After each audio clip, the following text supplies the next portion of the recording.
Okay, let's unpack this. We have arrived at a really fascinating point in our research. We're doing an incredibly deep dive into a predictive framework, Right. and it ties ancient Hindu cosmology directly to, well, everything. Global politics, future tech, even a radical shift in human consciousness. That's our mission today. We're exploring a highly structured timeline, and we're specifically focusing on the 2026 through 2050 window. And the source for this. This is all based on the analysis developed by Clif High, the creator of asymmetric language trend analysis. Right. And this is not your standard historical analysis. It's a detailed, if, let's say, unconventional map. It's designed to explain why the world feels so chaotic right now, And what's coming next? and what specific themes are set to dominate the next 2 decades, yes. So for you, the listener, this offers a way to frame the sheer volume of disruption we're all experiencing. It suggests that this isn't random noise. No, not at all. It's, Yeah. it's a highly structured demolition that's leading to a profound emergence. And to understand where we're going, we first have to talk about the math of the Yugas. We have to. The entire model is built on it. Specifically, the mathematics derived from the work of the Hindu mathematician Yuktesvar. Okay, so what's the most important thing to grasp about these yugas? That they aren't about molecular astronomy. They describe the state of the human mind and the prevailing social order. It's the energetic atmosphere of the planet. And there's a physical mechanism behind it, our position in space, is that right? Precisely. The Yugas are linked to this huge, slow, sinusoidal or wavy movement of our entire solar system as it orbits the galactic center. So as we move up and down through this field, Exactly. The energy available to the human mind changes, and that defines these huge eras of rising and falling consciousness. okay, let's anchor this. The key premise is that humanity was trapped in the Kali Yuga, the darkest, most limited period for 1,200 years. When did we get out? The calculated exit date is around the year 1700. 1700. And this is a very compelling point in the source material because that date aligns almost perfectly with the historical start of the Age of Enlightenment in the West. Yeah, that synchronicity is hard to ignore. It is. We went from an age where, you probably only knew about 145 people Right, and rarely traveled. to a global, interconnected information society. But it wasn't an instant switch, was it? No. Leaving the Kali Yuga in 1700 didn't mean instant freedom. We then entered what the source calls the hangover period. Okay, let's slow down the math here, because this structure seems to define the whole timeline. What's the rule for the hangover? The rule is all about structural consistency. The hangover period is always 1/4 of the length of the preceding Yuga. Okay, so the Kali Yuga was 1,200 years long. Yes. So 1/4 of 1200 is 300. 300 years. Starting from 1700, that 300-year hangover ends exactly in the year 2000. The new millennium. So we spent 3 centuries recovering, and 2000 marked the end of that recovery. Exactly. And that period saw the rise of the industrial age, mass communication, all the hallmarks of pulling out of that extreme limitation. So what happens after 2000? We don't just jump straight into the next Yuga, do we? No. After the 300-year hangover, we enter yet another structured period, a 75-year transition period. And the math holds? The math holds. The 75 years is 1/4 the length of the 300-year hangover. So it began in 2000 and runs through 2075. That level of consistency, it almost feels like the math is forcing the historical narrative. Is there anything outside of the math that makes this feel correct? Well, the validation comes from just observing the intensity of the change since 2000.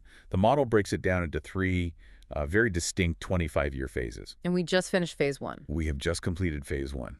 And the chaos we've all experienced, that was necessary demolition. Let's break that down. Phase 1 ran from 2000 to basically the end of 2025. Correct. This was the phase of destruction and liberation. The source argues this period was all about upending the old Kali Yuga structures, allowing liberation through gnosis, through knowing. All the information leaks, decentralization, the cracks appearing in the system. That was the required destruction. And now, the core focus of this deep dive. We are standing right on the edge of phase 2, chaos and emergence. Yes, from 2026 to 2050. This is what the source material is ringing the alarm bells about, isn't it? It is the main event. This middle 25-year period is predicted to be the most chaotic, the most intense time on the entire timeline. Because this is where the emergence of the new age actually becomes visible. Truly visible, yes. Okay, the source uses a specific term for this 2026-2050 window. It calls it complexity squared. Right. What is the specific catalyst for that exponential jump in complexity? It's starkly attributed to one thing: interaction with aliens or non-human intelligence. According to this framework, that interaction isn't just an event.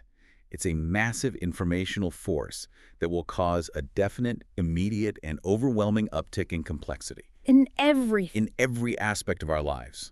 Science, finance, your personal beliefs, everything. So alien presence equals systemic hypercomplexity.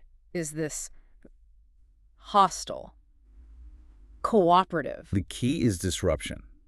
It's not necessarily predicted as warfare, but as the overwhelming introduction of new information, new physics, new technologies that our current structures just are not built to handle. That's the complexity squared. It forces change at an unnatural speed. And that forced change births a specific suite of technologies. What does the source say will emerge and dominate this ascending Bronze Age? We're looking at the visible emergence of artificial intelligence, the reality of UFOs and non-human craft, and large-scale reverse engineering of recovered tech. Okay, and there's one more. And the practical application of what the source calls anti-gravitics. Hold on, we need to clarify some jargon here for you. We all know AI, but what exactly are anti-gravitics? Anti-gravitics refers to the practical science of manipulating gravity or inertial mass.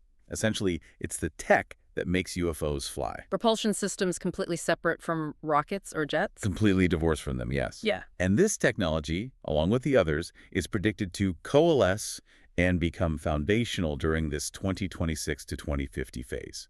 It's going to be a very exciting and very disruptive time for techies. But a revolution like that can't happen without the old order collapsing. It can't. And the source ties this emergence directly to systemic collapse, especially around secrecy and finance.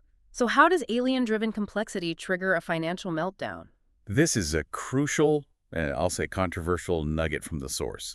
It suggests that the collapse of secrecy, especially around these non-human intelligence projects, will crash the current financial system. Can you elaborate on that chain of events? It sounds like more than just a standard recession. It is. The argument is that much of the inflation we've seen globally wasn't just poor economic policy, it was something else. Something else. It suggests that massive, untraceable sums of fiat currency were needed to fund and cover up these immense illegal secret activities for decades. Wait. So you're saying fiat inflation wasn't just policy, it was an accounting cover-up for alien-related black projects? And on other high crimes, yes. Yes. According to this model, the amount of money that had to be created for these illegal purposes reached a point where it put a colossal strain on the real economy. The whole structure becomes unsustainable. So the system has to fail, not as some random apocalypse, but as a cleansing. A chaotic purge to shed the stress of funding decades of deep secrecy. Precisely. It's a systemic correction driven by disclosure. Huh. And that brings us to the really profound philosophical implication of all this. The shift in human understanding itself. The necessary shift. Okay, let's pivot to that, because this is where the model gets really deep into what it means to be human in this emerging age. The whole foundation of the shift is encapsulated in one concept. The paradigm shift toward understanding that consciousness is the substrate and material reality is merely a perceptual illusion. When humanity accepts that, it rewrites our internal operating manual. It changes everything. So if consciousness is the foundation, what happens to our focus on purely technological solutions? It leads to a deliberate move away from AI domination and transhumanism. The source describes those as the last gasps of the old Kali Yuga mindset. So instead, the focus shifts to what? The human arts, which means the rediscovery and rebuilding of ourselves as effective, conscious beings. And the human body's role in this new paradigm, it's not just a vehicle, is it? Not at all. The body is understood as an essential part of the co-creation and manifestation process. It acts as a dynamic, an antenna and a transducer. It receives information and it projects energy. To manifest reality, yes. That would require some specific biological mechanisms to be working. What are the physical parts of the system, according to the source? The source material points to several layers of dynamic structures in the body. The vagus nervous system, free-flowing melanin, various hormonal systems. These are the physical antennae that sense and project. And this is where the source connects this whole process back to ancient Egypt, specifically the Eye of Horus. It's a fascinating synthesis. The source analyzes the Eye of Horus as a precise, thin-section slice of the middle human brain. Like an MRI slice. Exactly. And it visually maps the key hormone-secreting glands that are vital for manifestation. The pineal and the pituitary. And the secretions themselves, They're described almost poetically. They are. The pineal gland secretes a milk-like substance, and the pituitary secretes a honey-like substance. Bring in honey. Those symbols have been in esoteric traditions for millennia. So where do they go in the brain? They're routed to a centralized area that the source calls the Santa Claus cluster. Okay, that's not a formal anatomical term. No, but it references the seat of consciousness in the central brain. When these substances combine there, it enables consciousness to actively project energy for manifestation. Which completely recontextualizes the idea of miracles. It's not external divine intervention. It's a natural biochemical process available to us. That's the connection being made. The potential for what we call conscious manifestation is a natural, albeit highly specific, process. But it's not a magic button. There are rules to make this work, right? The rules are critical. Look, manifestation is constant, whether you do it consciously or not. But you cannot micromanage reality. You can't manifest a specific make and model of car delivered on Tuesday. So what's the process? 3 steps. Vague desire, focused intent, and this is the critical part, releasing that order to the universe. You let the universe fulfill the vague desire in the most efficient way. That makes sense. It's like sending an email and trusting the server, not trying to control every router hop. And if this is a constant human process, that explains why propaganda is so dangerous in this model. The source states that propaganda is the method used to hijack this mechanism. By constantly forcing the collective mind to focus on fear, lack, and conflict, the controllers force people to manifest that very reality. Because what you fear and what you focus on, you are energetically feeding into the collective manifestation system. Exactly. It ensures the controllers get to inhabit a reality where they know how to rule, because we are all actively manifesting the environment of control they want. Okay, let's bring this back to the practical realities of 2026 to 2050. Reality is shaking. Religion, government, finance, physics, all in flux. What's the predicted government response to all this? Dealing with the emergent complexity, and especially the non-human intelligence, is predicted to create a dramatic government mandate. Mandate. The source predicts they will need to train large bases of people in psionics, the psychic arts, at a scale similar to how the military trains Navy SEALs or previously trained remote viewers. We need to unpack psionics. What are we talking about here? ESP. In the source's context, psionics refers to the practical application of these rediscovered human arts, using the body as an antenna to sense information that physical instruments can't, and for conscious projection. So it becomes a required practical skill for the new age. Instead of a fringe pursuit, yes. The widespread acceptance of these human arts becomes a functional requirement for society just to process the new level of complexity. It's the only way to catch up. That's the emerging government mandate. If you can't sense the complex energetic reality, you can't navigate it. So for the individual navigating this incredible shaking of reality, the advice is find solidity. How do you find solidity when everything from the history you were taught to the money in your pocket is potentially being invalidated? You have to pick one point that you make your solidity and broaden out from there. The one thing you can control is personal discipline. Like mastering a martial art or meditation. Or achieving complete physical fitness. The idea is to have one irrefutable anchor of truth and reliability within yourself. That anchors the physical, regardless of the philosophical chaos. And that leads to the final piece of personal advice from the source. The personal plan advocated is continuous, daily training of both mind and body. This includes peak physical condition and being trained in armed self-defense. Why that specific? The logic is simple.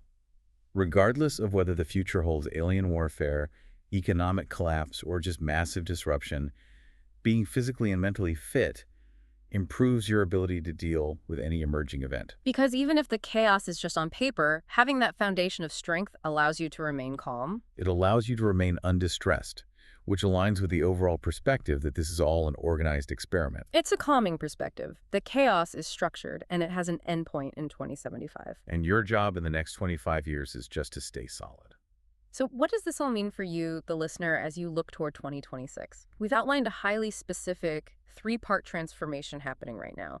First, that 2026 to 2050 window of hyper-chaos. Driven by a massive injection of complexity. Second, the mechanism of that complexity, which is alien interaction, forcing technological and financial disclosure. And collapse. And third, that internal paradigm shift, establishing consciousness as the substrate and the human body as the antenna for conscious manifestation. The sheer inevitability of this complexity increase is the core takeaway.